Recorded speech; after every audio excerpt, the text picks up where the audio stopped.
Welcome to the amazing Digital Circus! My name is Kane, I'm your ringmaster, and I'm here to show you the most jaw-dropping, heart-stopping, mind-bending paraphernalia you've ever laid your eyes upon! Isn't that right, Bubble? That's right, Kane. I can't wait to see what you've got cooking up for today. Well, let's not waste any time. Let's get right into the show. Digital Circus is the newest show in a string of instant indie classics from the last few years, and as of the writing of this script, came out a day ago. Last night when I checked, it had 2 million views, and today it has 4 million, so needless to say it's popping off much like how Has Been Hotel did, just without the extreme amount of toxic backlash. Give it time. From the sounds of it, the YouTube channel behind the pilot, Glitch, is looking to fund a full season, so more episodes will likely be released in the future. With that being said, do I like this pilot, or do I not? Are you fucking kidding me? This fucking rocks!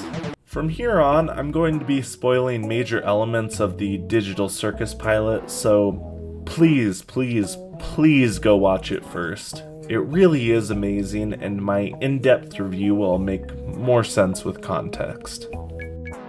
I'm not even sure what exactly is striking the passion in my cold, dead heart. I fucking hate circuses and circus themes in movies, video games, and shows. They're almost always taken entirely too far. If it's horror, they try way too hard to make a circusy fever dream that just evolves into clowns doing edgy, fucked up things. And if it's not a horror story, then it's genuinely trying to be funny, and I don't find circuses funny.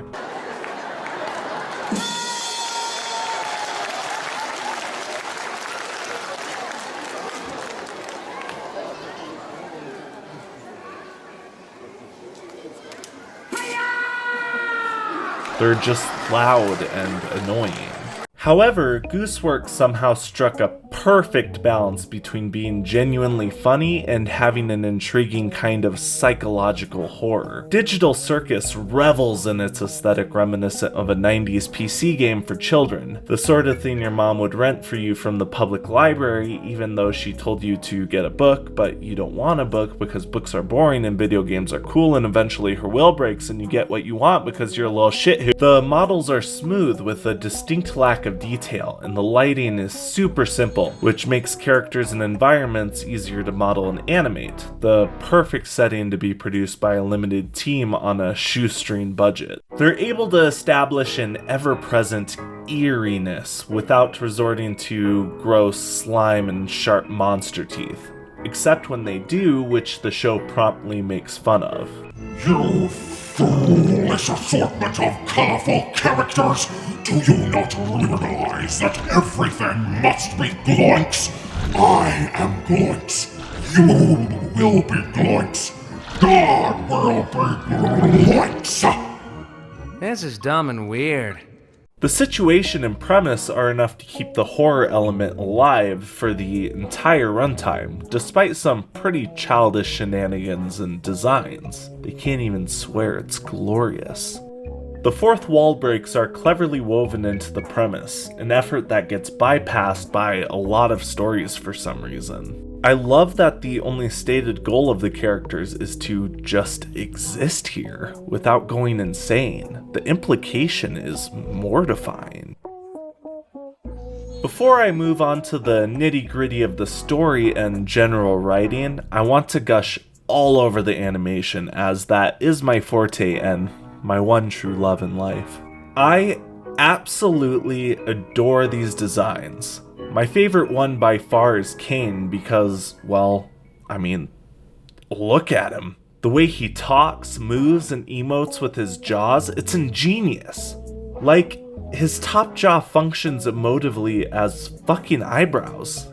Come on, man. I don't know what else to say. The fact that each character has their own unique way of moving shows just how much thought and effort went into the production. My only problem with the animation is that sometimes the show just kind of makes me sick.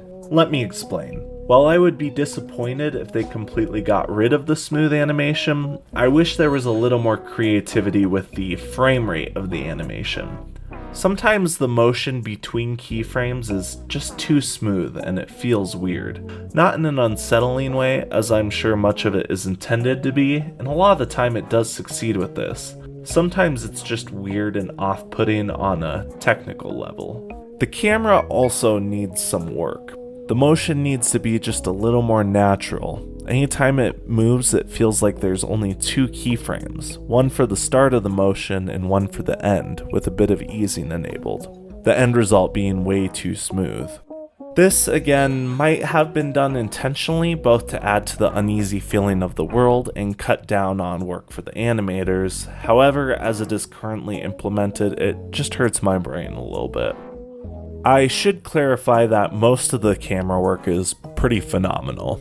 There's some really well placed zooms and angles that greatly enhance the mood of any given scene. Pretty much any time the camera was in a fixed position, I had absolutely zero complaints. None of these nitpicks I talk about in this quickie ruin the pilot, by the way. I just feel it's important to point out the errors and things that you love. It gives both you as the viewer and me as the writer a better understanding of how our favorite things function. As an aspiring storyteller in the mediums of movies and video games, this is very important to me. The storytelling is also pretty good, but it's not perfect. While most of the jokes landed for me, there were a couple duds, and I think a lot of it comes down to how the dialogue is written and paced. Overall, the dialogue is pretty good. I especially love anything that comes out of the jaws of my toothy boyfriend over here. The introduction of each of the characters and the characterization within their dialogue is super solid as well. Each character has a unique personality and a specific way of talking. No 2 characters sound or act the same. My main problem comes with how awkward the delivery and timing can be. There's a ton of scenes where the progression of dialogue just doesn't make much sense. Which it isn't, because it's a dream. She still thinks this is a dream. Why are you looking at me like that? I'm fine with doing whatever, as long as I get to see funny things happen to people. Like, I don't understand why this happened. Maybe it was meant to be a joke, but it wasn't really triggered by anything, and we move on without any more elaboration. Why did Jax give a weird look? Why did Ragatha respond as if he was looking directly at her, despite Jax clearly talking to Pomni during this close-up? Why did Jax's response not connect at all to what Ragatha said? Why did Ragatha not react to him clearly ignoring her question? There's also a line that doesn't make sense between the Gloink Queen and Jax. This is dumb and weird. Well, and yet you're still watching it. But he's not just watching it, he's a part of it. That's like saying that Lee Harvey Oswald watched someone shoot Kennedy. Yeah, it's technically correct, but that's a really weird way to phrase it. My last writing nitpick is this line.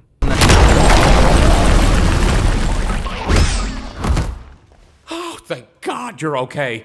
You didn't experience a game show in there, did you? What are you talking about? There's a bunch of lines like this that just feel weirdly timed. For what's supposed to be a fast-paced scene, it's weird that we stop on this exchange for so long. There should have been more tension and their dialogue should have been more concise. That would have made the subversive jokes of Jax being lackadaisical, get it? And them slowly taking the escalator funnier.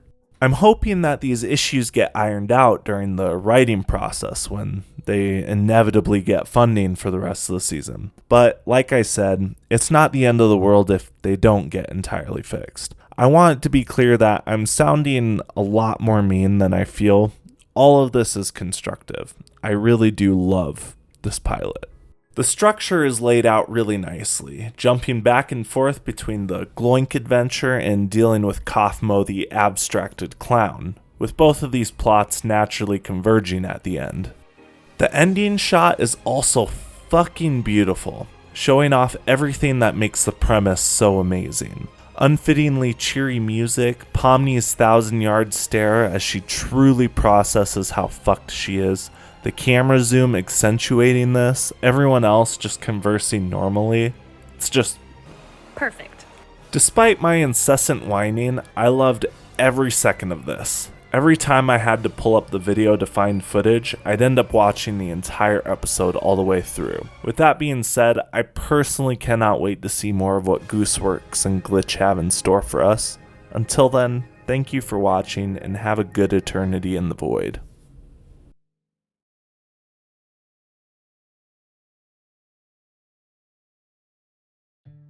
Alright, we're on take 5. Because I can't seem to record a video to save my life. Hi, I wanted to say thank you for watching my video. I put a lot of work into it, and it turned out a lot better than I thought it was going to. I've kind of tried this style of video multiple times before, and as is a running theme with me, I took on too much comparatively to what I know how to do and what I had time to do. But with this one, it was one episode of a show that doesn't really exist yet. It's something that's very simple, but very fun to dissect. So it made it not that hard. I wish I would have expanded on certain things more and not got rambled on as much about certain things. I wish I would have gone into more detail about the animation and rendering and the general visual style, because I think that's really interesting.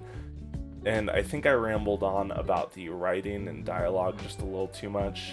I probably could have cut one of the examples, but at that point it would have restructured things enough to where it just would have added a lot of extra work. So I'm going to leave it as is. I think it's pretty good for my first released video essay. I wouldn't even call it an essay on this. I probably named it a Quickie review, like a lot of reviewers do, like YMS. But I just wanted to talk to you guys about it because I really enjoyed making it. I wanted to explain kind of why I'm doing this sort of style of video. I made an update earlier this year that went over a lot of things, and a lot of it has changed, and some of it just got pushed back. I had a game I was making. Unfortunately, that game is in indefinite hiatus until I get better at development. I realized, like I said before, I tried to do too much and it just wasn't working out.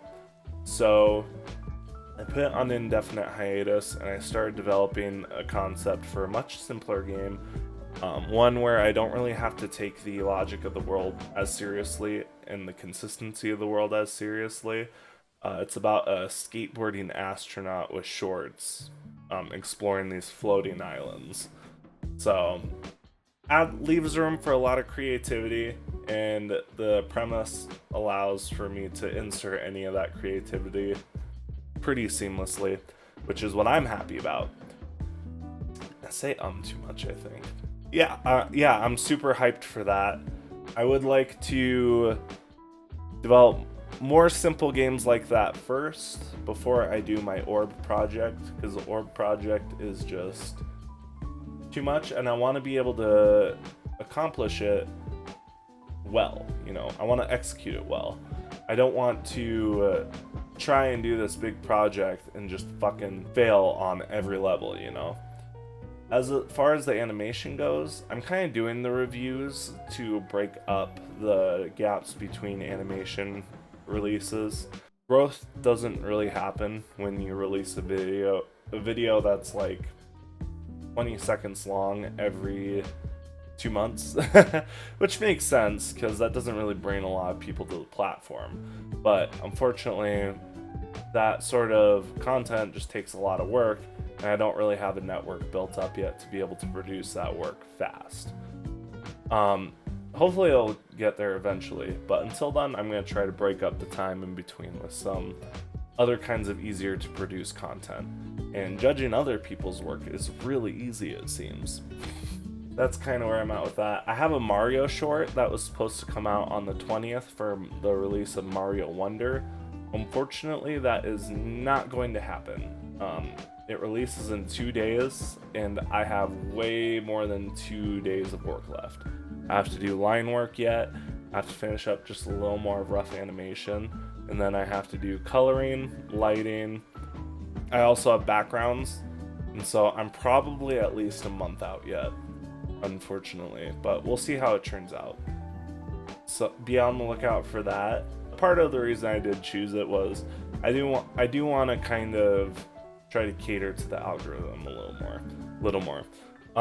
It's sort of like a gambling thing, unfortunately, where you have to be in the game to win it.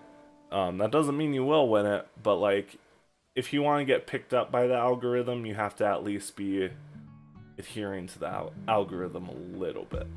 Thank you for watching. Again, seriously, it does mean the world to me. And I hope you have a good afternoon, evening, morning, whatever it happens to be for you when you're watching. Whenever this happens to be when you're watching, whether it be in 2 days or in 30 years when the world's ended. Anyways, have a good one.